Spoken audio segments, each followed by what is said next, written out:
கர்த்தருடைய நாமத்துக்கு மகிமை உண்டாவதாக. கண்களை மூடி நாம் ஒரு விசை இந்த சிலுவையில் அறையப்பட்ட இந்த நாளை சபையாக, உறவினர்களாக, தெரிந்தவர்கள் மூலமாகவும் நண்பர்கள் மூலமாகவும் நாம் கேள்விப்பட்ட ஒரு வேளை இப்பொழுது சபையில் கூடி வந்திருக்கிறோம். நாம் அனைவரும் கூடி நம் ஆண்டவராகிய இயேசு கிறிஸ்து நமக்காக, நம் குடும்பத்திற்காக, நாம் செய்த பாவங்களுக்காக அவர் மறிக்கப்பட்டு கொண்டாடப்படுகிற, தியானிக்கிற, நினைவு கூறுகிற இந்த நாளிலும் கூட நாம் வந்திருக்கிறோம். ஒரு விஷயம் நாம் கண்களை மூடி, அப்பா நீர் எங்களுக்காக மரித்தீர் என்பதை நினைவு கூறுகிறோம். நீர் எங்களுக்காக ஆண்டவரே 3 மணி நேரம் சிலுவையில் தொங்கினீர். முன்னாளில் இரவு முழுவதும் ஆண்டவரே அலைக்கழிக்கப்பட்டீர். ஆண்டவரே இது எல்லாம் நீர் எங்களுக்காகவே நீர் பட்ட பாடுகள் என்பதை நாங்கள் இப்பொழுது சபையாக நினைவு கூறுகிறோம். ஆண்டவரே ஸ்தோத்திரிக்கிறோம் ஏசப்பா. ஆண்டவரே இந்த வருடத்தில் இந்த ஒரு நாளில் ஆண்டவரே உம்முடைய மரணத்தை நினைவு கூறுவர்களாக அல்லாமல் ஆண்டவரே ஒவ்வொரு நாளும் உம்முடைய மரணத்தை நினைவு கூறுகிற பிள்ளைகளாய் நாங்கள் வாழ்கிற வாழ்க்கை நீர் எங்களுக்கு ஏற்படுத்தித்தாரும். இந்த நாளில் ஆண்டவரே பேசிய வார்த்தைகள், பேச இருக்கிற வார்த்தைகள், பேச போகிற வார்த்தைகள் ஆண்டவரே எல்லாவற்றிலும் கர்த்தர் நீர் எங்களோடு கூட இருங்க. கர்த்தர் எங்களோடு கூட இருங்க ஆவியானவரே. அப்பா ஸ்தோத்திரிக்கிறோம் ஆண்டவரே. கிருபை எங்களோடு கூட மரண பரியந்தமும் இருப்பதனால் ஆண்டவரே உமக்கு நாங்கள் நன்றி சொல்லுகிறோம். பரத்து கேளும் படிகள் போலவே பாதை தோன்ற பண்ணோமையா தேவனே. பாடுவோமா? பரத்து கேளும் படிகள் போலவே எங்கள் பாதை தோன்ற பண்ணுமையா எங்கள் தேவனே. ஆமாண்டவரே கிருபையாக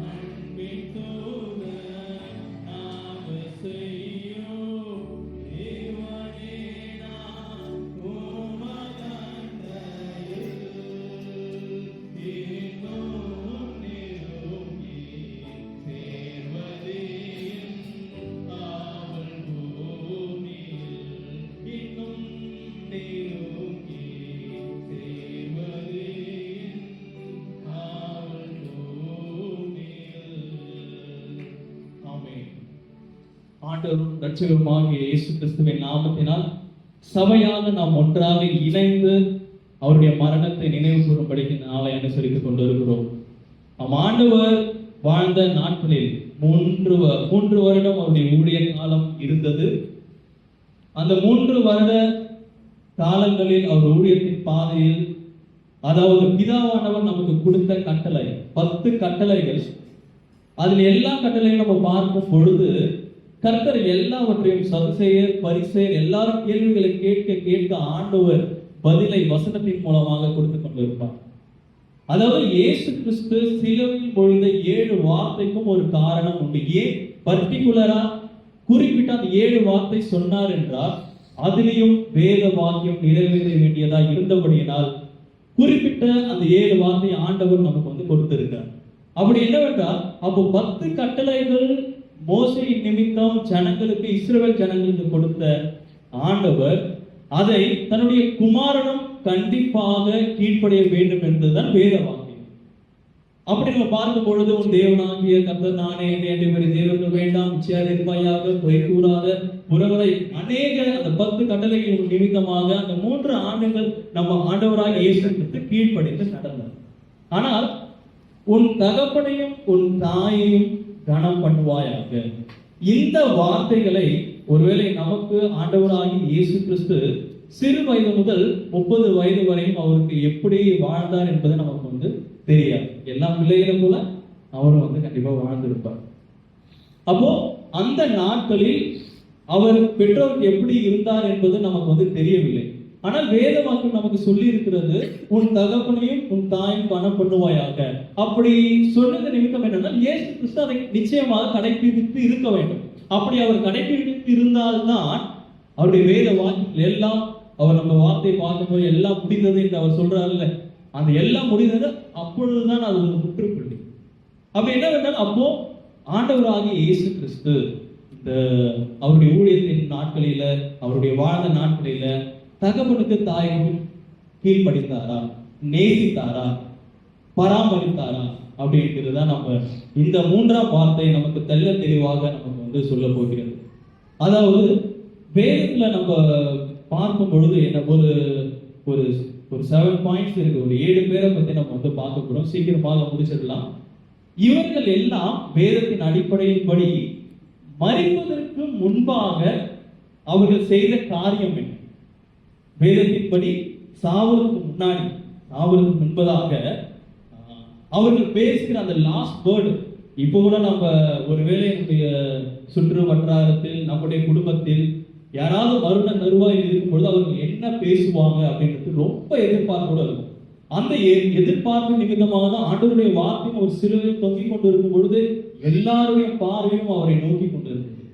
அப்ப என்னன்னா, அப்போ அவர் மாத்திரம் இல்ல, நாமளும் கூட கடைசியாக பேசுகிற வார்த்தையில ரொம்ப துல்லியமாக, கவனமாக நாம் வந்து இன்னமும் இருக்கிறோம், இருந்து கொண்டே இருப்போம். நம்முடைய சந்ததியும் அதை கண்டிப்பாக கடைபிடிக்கும். அப்படி வேதத்துல இருந்த ஒரு சில நபர்களும் மரிப்பதற்கு முன்பாக ஒரு சில வார்த்தைகளை தன்னுடைய குடும்பத்திற்கு, தன்னுடைய ஜனத்திற்கு அவர் வந்து நிறைய சொல்லியிருக்காங்க. அதுதான் நம்ம வந்து இன்றைக்கு பார்க்க போகிறோம். ஆபிரகாமை குறித்து முதலாவது நம்ம வந்து பார்க்கும் பொழுது, ஆபிரகாம் மரிப்பதற்கு முன்பாக ஆதியாகமம் 25:6 இந்த வசனத்தின் நிமித்தம் அவர் மரிப்பதற்கு முன்பாக தன்னுடைய மகனை அழைத்து, ஈசாக்கை அழைக்கிறார். ஈசாக்கே, நீ என்ன பண்ணணும்னா, நீ கல்யாணம் பண்ணணும்னா நம்முடைய இனத்தாரோடு இருக்கிறவர்களோடு தான் நீ வந்து அந்த ஜாதியில தான் நீ வந்து பெண் கொள்ளணும் அப்படின்ற ஒரு ஸ்டேட்மெண்ட்டை வந்து ஆபிரகாம் வந்து மரிப்பதற்கு முன்பாக சொல்லுகிறார். நீங்க வேதத்துல அந்த 25ஆம் அதிகாரம் 24, 25 தான் ஆபிரகாமுடைய வாழ்க்கை வந்து முடிகிறது. அதை நீங்க படிச்சு பார்த்தீங்கன்னா நமக்கு வந்து தெளிவாக சொல்லியிருப்பார். அதுக்கு அப்புறம் அவருடைய மறுமணி ஆட்டைகளை அழைக்கிறார். அழைத்து அவர்களுக்கும் அவருடைய பிள்ளைகளுக்கும் ஒவ்வொரு பங்கை பிரித்து கொடுக்கிறார். சொத்துக்களாக எல்லாவற்றையும் கரெக்டா அது செய்து முடிக்கிறார். அப்படின்னா ஆபிரகாமுடைய வாழ்க்கையில அவர் சீமானாய் வாழ்ந்தார். எப்பேற்பட்ட வாழ்க்கையை வாழ்ந்திருந்தாலும் மரிக்கிறதுக்கு முன்பாக அவருக்கு ஏதோ ஒரு சில விஷயம் வந்து பாக்கி இருக்கு, பேலன்ஸ் இருக்கு. அந்த லைஃப்ல அவர் பேலன்ஸ் விட்ட காரியத்தை மரிப்பதற்கு முன்பாக அதை நிறைவேற்றுகிறார். இது ஆபிரகாமுடைய வாழ்க்கை. அடுத்தபடியாக வந்து பார்க்கும் பொழுது ரெபேக்கா, ஈசாக்கு, இவனுடைய வாழ்க்கையில ஈசாக்கு மரிப்பதற்கு முன்பாக ரெபேக்கால் வந்து ஒரு சில வார்த்தைகளை வந்து சொல்லுவாங்க. என்னன்னா, ரெபேக்கால் என்ன சொல்லுவாங்கன்னா, நம் தகப்பனுடைய சேஷ்ட உத்திரவாதத்தை நீ தான் பெற்றுக்கொள்ளணும்னு சொல்லிட்டு யாக்கோபுக்கு வந்து ரெபேக்கால் வந்து சொல்லுவாங்க. அப்ப என்னன்னா, பெற்றோர் தன் பிள்ளை நன்றாக இருக்க வேண்டும் என்பதற்காக அவருடைய தகப்பன் சாவதற்கு முன்பாக நீ இதை கேட்டு வாங்கி பெற்றுக்கொள்ளு, அது வந்து உன்னுடைய அண்ணனுக்கு விட்டு கொடுத்துடாத அப்படின்னு சொல்லிட்டு ரெபேக்கா அந்த காரியத்தை வந்து செய்கிறார் மரிப்பதற்கு முன்பாக. அதன் பின்பு பார்க்கும் பொழுது யாக்கோபுடைய வாழ்க்கையை வந்து நம்ம பார்க்கும் பொழுது அதுலயும் அவர் வந்து ஆதியாகமம் 49ஆம் அதிகாரத்துல அவருடைய 12 கோத்திரங்கள், 12 பிள்ளைகளையும் வரவழைத்து அவர் ஒருவரையும் வந்து சொல்றாரு, தான் இப்படி இருப்பாயாக, யூதா இப்படி இருப்பாயாக, சிமியோன் இப்படி இருப்பாயாக, பென்யமீன் இப்படி இருப்பாயாக அப்படின்னு சொல்லிட்டு யாக்கோபு மரிப்பதற்கு முன்பதாக தன்னுடைய 12 பிள்ளைகளையும் அழைத்து கோத்திரத்தையும் இவர்கள் தான் இஸ்ரவேலுடைய முக்கியமான தலைவர்கள் என்று அறிந்து ஒருவருக்கும் ஒவ்வொரு காரியத்தை வந்து நடைபெற்று இருக்கிறார். சரிங்களா? அப்ப என்னன்னா, யாக்கோபுடைய வாழ்க்கையிலும் ஒரு சில விஷயங்கள் வந்து பாக்கி இருந்திருக்குது. அது எப்போ அவர் ஃபில்ஃபில் பண்றாருன்னா மரணத்திற்கு முன்பாகவே அதை வந்து ஃபில்ஃபில் பண்றாரு. இது யாக்கோபுடைய வாழ்க்கை. அடுத்தபடியாக மோசேயை நாம் எடுத்துக்கொள்வோம். மோசே உபாகமம் 34:6 ஆண்டவராகிய கர்த்தரே வந்து அவனை வந்து அடக்கம் செய்கிறார். அதுக்கு முன்பதாக நம்ம வந்து பார்க்கும் பொழுது மோசே அவர் என்ன பண்றாருன்னா இஸ்ரவேல் புத்திரரை அழைக்கிறார். இப்ப நான் சாக போறேன், நான் மரிச்சிடுவேன், நான் உங்களுக்கு ஒரு சில கமெண்ட்மெண்ட்ஸ் தரேன், கட்டளைகளை கொடுக்குறேன், அதை நீங்க நிச்சயமாக கடைபிடிக்க வேண்டும் அப்படின்னு சொல்லிட்டு மோசேயும் அப்படிப்பட்ட காரியங்களை மரிப்பதற்கு முன்பதாக செய்கிறார். அதன் பின்பு பார்க்கும் பொழுது யோசுவா 24:32 அவர் என்ன சொல்றாரு, அவர் மரிப்பதற்கு முன்பதாக எல்லாரையும் அழைக்கிறார். அழைத்து நானும் என் வீட்டாரமும் என்றால் கர்த்தரையை சேவிப்போம். நீங்கள் யாரை சேவிக்க போகிறது? ஒரு எப்படி சொல்றது, அவர் மரணத்துக்கு முன்பதாக நீங்கள் உங்களை அடிமைத்தனத்து வீடாகிய அந்த எகிப்திலிருந்து கொண்டு வந்த தேவன் தான் உங்களுடைய தேவன், நீங்கள் அவரை தான் சேவிக்க வேண்டும். ஏன்னா நான் என் வீட்டுல இருக்கிற எல்லாரும் வந்து தேவனை நேசிக்கிறோம், அவரை சேவிக்கிறோம். அதனால இஸ்ரவேல் புத்திரராகிய நீங்களும் அப்படி செய்ய வேண்டும் என்பது யோசுவாவுடைய மரணத்துக்கு முன்பதாக இருக்க அவருடைய ஸ்டேட். அதன் பின்பு பார்க்கும் பொழுது தாவீது மரிக்கும் பொழுது அவர் என்ன சொல்லியிருக்கிறார் பார்த்தீங்கன்னா 1 ராஜாக்கள் 2:10 அவர் மரிப்பதற்கு முன்பதாக சொன்ன வார்த்தை, சாலமோனை கூப்பிடுறார். சாலமோன், நம்முடைய தேவன் எப்படிப்பட்டவர் என்று உனக்கு தெரியும், அவருடைய நம்ம எந்த நிலைமையிலிருந்து என்னை தூக்கி எடுத்தாருன்னு உனக்கு வந்து நிச்சயமா தெரியும். உங்க அப்பா ஆடு மேய்ச்சிட்டு இருக்கும் பொழுது உங்க தாத்தா கூட என்னை கண்டுக்கல, உன்னுடைய கூட என்னுடைய சகோதரர்கள் கூட வந்து என்னை கண்டுக்கல.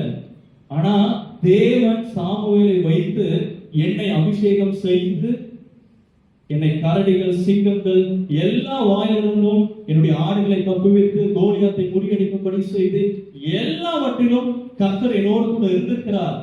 அவர் மாத்திரமே ஜீவனுள்ள தேவன்.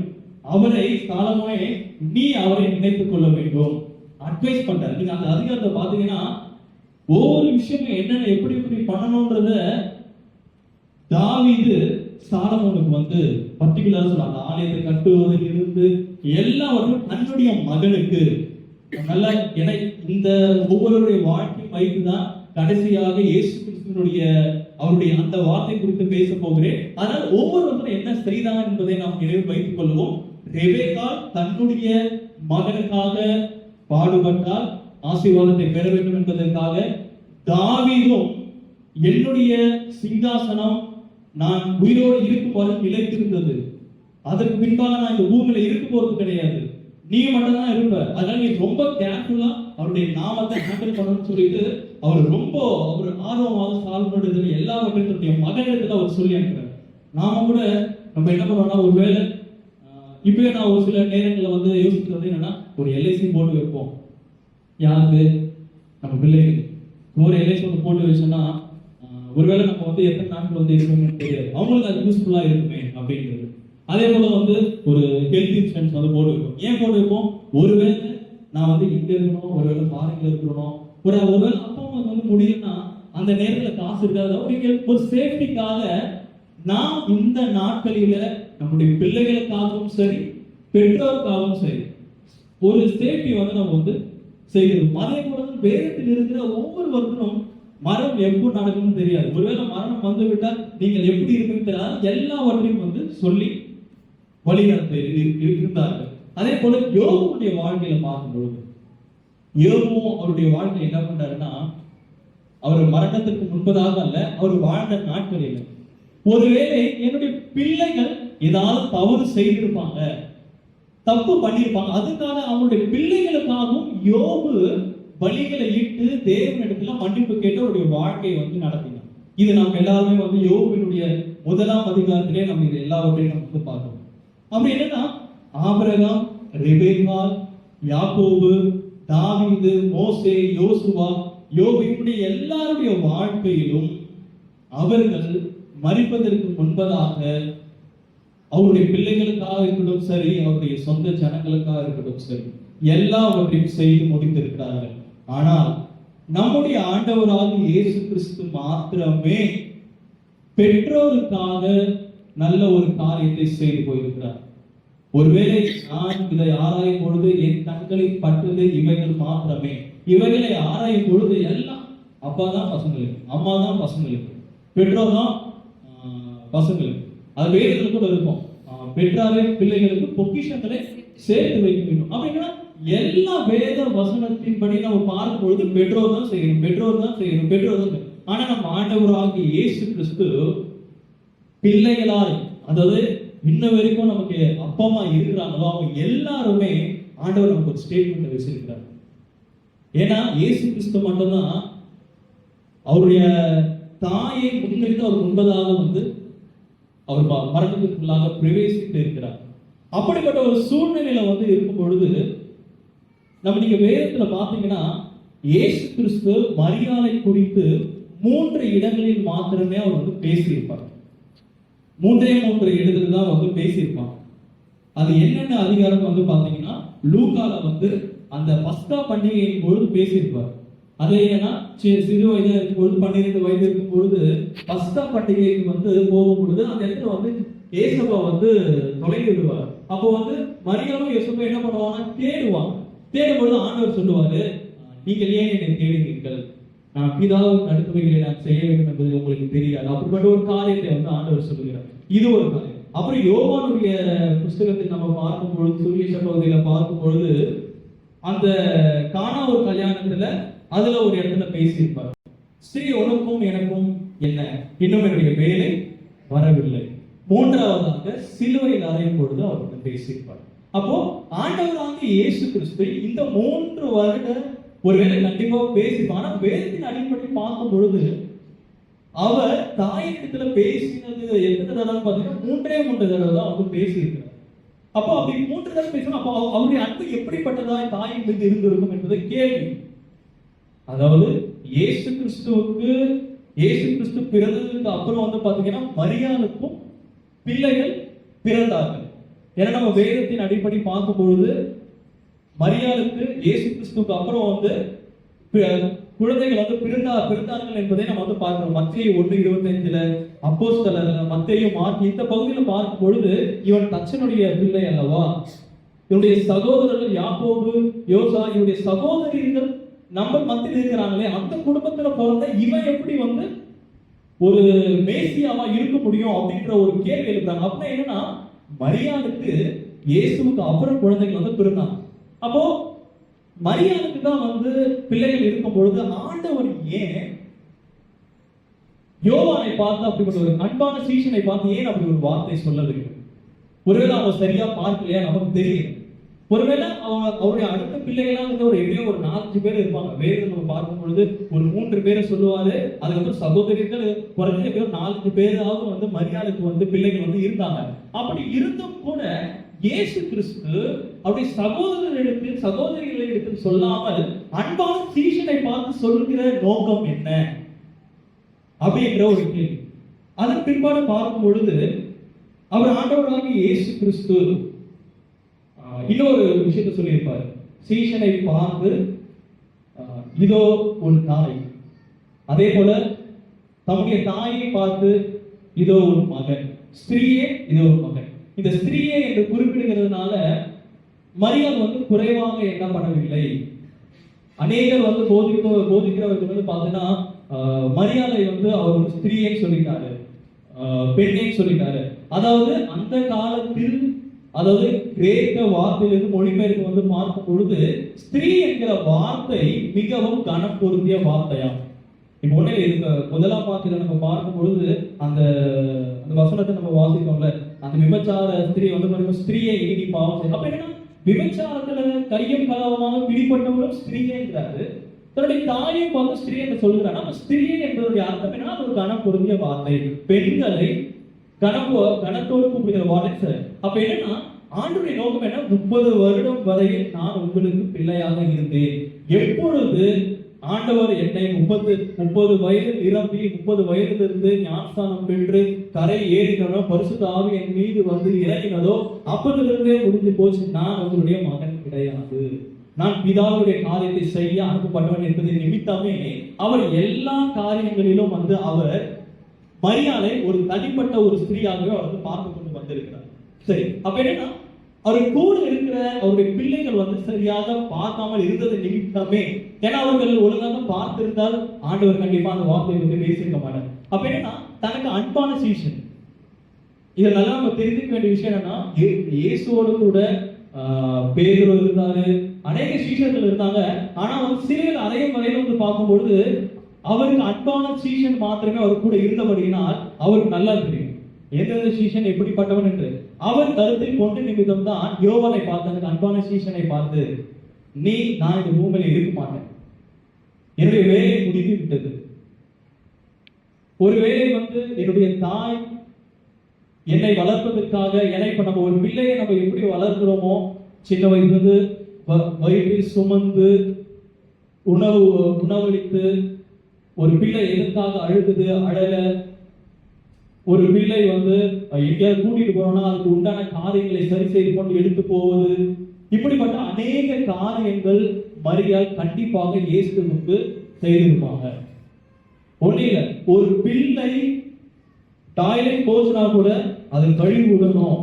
எங்கேயாவது வெளியே போகும் பொழுது டிராவல்ஸ் போறோம்னா டிராவல் போகும்போது பாத்ரூம் போயிட்டு அதுக்கு உண்டான சேஃப்டி ஐட்டம்ஸ் எடுத்து வச்சுக்கணும். ஒரு பிள்ளைக்காக தாயானவள் எப்படியெல்லாம் கஷ்டப்பட்டார்களோ, கஷ்டப்பட்டு கொண்டு இருக்கிறோமோ ஒரு பிள்ளை வளர்ப்பதற்கு, அதே போலதான் மரியாளும் நிச்சயமாக 100% வந்து பண்ணிருப்பாங்க. இயேசுக்கு நான் ஒரு சில டைம் யோசிப்பேன், இயேசுவா பிரச்சனை பண்ணிருப்பாரா, இயேசுவா வந்து குளிச்சலாம் இருப்பாரா. எனக்கெல்லாம் வந்து ஸ்கூல் படிக்கும் போது கிளாஸ் எல்லாம் பசங்க கேட்பாங்க. இதுக்கு நம்ம இந்த பூமியில வாழும் பொழுது ஒரு மனுஷன் என்னென்ன காரியங்களை செய்தார்களோ அது எல்லாம் இயேசு கிறிஸ்து செய்தார். அவர் எல்லாவற்றையும் நடைபெற்றார். அவர் எப்பொழுது தேவனுடைய சித்தத்தை செய்யும்படிக்கு அவர் அபிஷேகம் பண்ணப்பட்டாரோ, அவருடைய வாழ்க்கையில பிதாவுடைய பலன் கூட எப்பொழுதுமே டிராவல் பண்ணுச்சு. அப்ப என்னன்னா, ஒரு தாயானவள் அந்த 30 வருடமாக தன்னுடைய பிள்ளைக்கு எல்லாவற்றையும் செய்து முடித்தார். சோ இந்த அன்பு எல்லாம் தான் வந்து இயேசு வந்து நினைவுபடுத்திருப்பாங்க.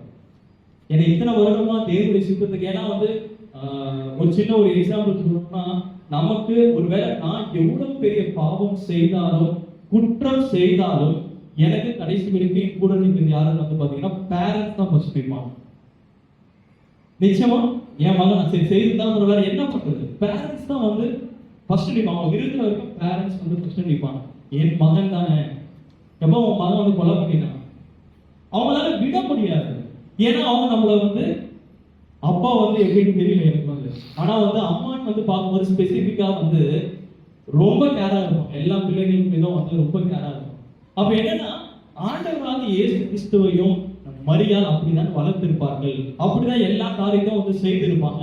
அப்போ ஆண்டவராக இயேசு கிறிஸ்து சொல்லுகிற காரியம் என்னவென்றால், வாலிபர்களே, சிறு பிள்ளைகளே, பெற்றோர் யாரெல்லாம் இன்னும் வைத்துக் கொண்டு இருக்கிறார்களோ, கர்த்தருடைய கிருபை நிமித்தம் இருக்கிறார்களோ, அவர்களெல்லாம் ஆண்டவராக இயேசு கிறிஸ்து ஒரு முன்னுதாரணமாக ஒரு தாயின் தகவல் எப்படி கனம் பண்ண வேண்டும் என்பதை ஆண்டவர் நினைவுகிறார்.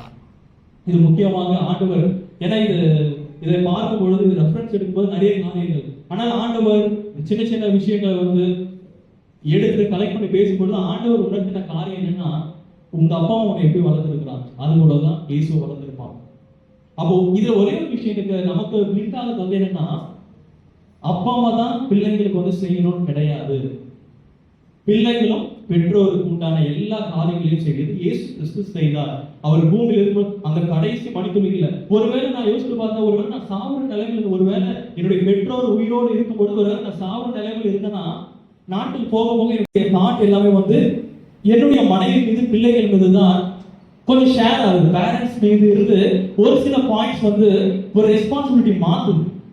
அப்ப என்ன, ஆண்டவராக இயேசு கிறிஸ்து நினைப்படுகிற காரியம் என்னவென்றால், அவர்களும் உனக்கு நான் தான் கொடுத்தேன், பெற்றோரையும் நான் தான் உனக்கு கொடுத்தேன். நீ அவர்கள் மீது எந்த அளவுக்கு கர்சனை உள்ளவனாய் நீ இருக்கிறாயோ, அதே போலதான் உன் தகப்பனும் உன் தாயும். இதைத்தான் ஆண்டவராகிய இயேசு கிறிஸ்து சொல்லுகிறார். இதே தீர்க்க தரிசன வசனத்தின்படி இதோ என் தாசன் ஞானமாய் நடப்பார், ஏசாயா 52:13. அந்த வேத வசனம் நிறைவேறுகிறது. அப்போ சிலுவையில் இருக்கும் பொழுது, பாடுகள் படும் பொழுது, ஒருவேளை நான் கஷ்டப்பட்டு இருக்கிறேன், போமா நானே அடிபட்டு உட்காந்துருக்கிறேன், நீ வேற வந்து எதுவும் பேசிட்டு இருக்கிற, எல்லாரும் சொல்லுகிற காரியம் வந்து அதுதான். ஆனா ஆண்டவராகிய இயேசு கிறிஸ்து, நீ எப்பேற்பட்ட சூழ்நிலையில் இருந்தாலும் சொல்ல, மரண தருவாயில் இருந்தாலும் பரவாயில்ல, உன்னுடைய தகப்பனையும் உன் தாயும் குறித்து நீ கவனம் செலுத்த வேண்டும்.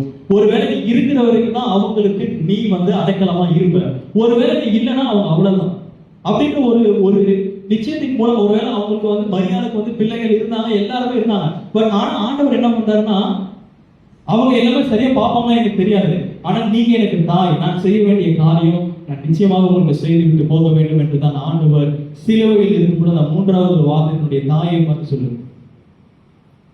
நம்முடைய தாய் தகப்பனை கனம் பண்ண வேண்டும். அந்த 10 கட்டளைகள் ஒரு கட்டளையை ஆண்டவர் நமக்கு சிலுவையில் இருக்கும் பொழுது நமக்கு ஞாபகம் வருகிறார். நம்ம சண்டே கிளாஸ் படிப்போம், சண்டே கிளாஸ் படிக்கிறதுல இருந்து தான், சண்டே கிளாஸ் படிச்சு முடிக்கிற வரைக்கும் தான் வந்து பெற்றோருக்கு கீழ்ப்படியணும், பெற்றோருக்கு கீழ்ப்படியணும், பெற்றோருக்கு கீழ்ப்படியணும். ஒன்ஸ் நமக்கு மேரேஜ் ஆகி பெருசா, ஆனால் அந்த டாபிக் நம்முடைய மைண்ட் வந்து வளர்றது கிடையாது. ஆண்டவர் நினை கொடுக்கிற காரியம், நீ எவ்வளவு பெரிய வயதானாலும் பரவாயில்ல, 33 வயது நம்முடைய ஆண்டவராகிய இயேசு கிறிஸ்துக்கு, ஆபிரகாம், மோசே எல்லாருமே செய்த காரியம் என்னவென்றால் தன்னுடைய பிள்ளைகளுக்காக செய்தார், தன்னுடைய பிள்ளைகளுக்காக செய்தார். ரெபெக்கா இதுதான் போராட சூழ்ச்சி செய்யறார், நீ கையில வந்து ரோமத்தை வந்து ஆட்டுத்தோட போத்திக்கோ, ஆசீர்வாதம் பெறணும், போராடணும். இந்த நாட்களில் பிள்ளைகளாக நாம் நம்முடைய பெற்றோருக்காக போராடுகிறோமா? நம்முடைய பெற்றோர்களுடைய சூழ்நிலை, அவருடைய காரியங்களை அறிந்து நாம் செயல்படுகிறோமா? இதைதான் ஆண்டவர் எனக்கும் நமக்கும் நினை கொடுக்கிற ஒரு விஷயம். நமக்கு நினை கொடுக்கிற காரியம் என்னவென்றால் இதுதான். வேதம் சொல்லுகிறபடி, உன் தாயானவர் தகவனான வயது சென்றவர்களுக்கு ஆசை பண்ணாதே, நிறைய வயது ஆகும் வரை அவருக்கு கனப்பட்ட, இப்படிப்பட்ட அநேக வார்த்தைகளை ஆண்டவர் சொல்லியிருக்கிறார். இந்த வார்த்தைகளை ஆண்டவர் சிலுவையில் நமக்கு நினை கொடுக்கிற காரியம்.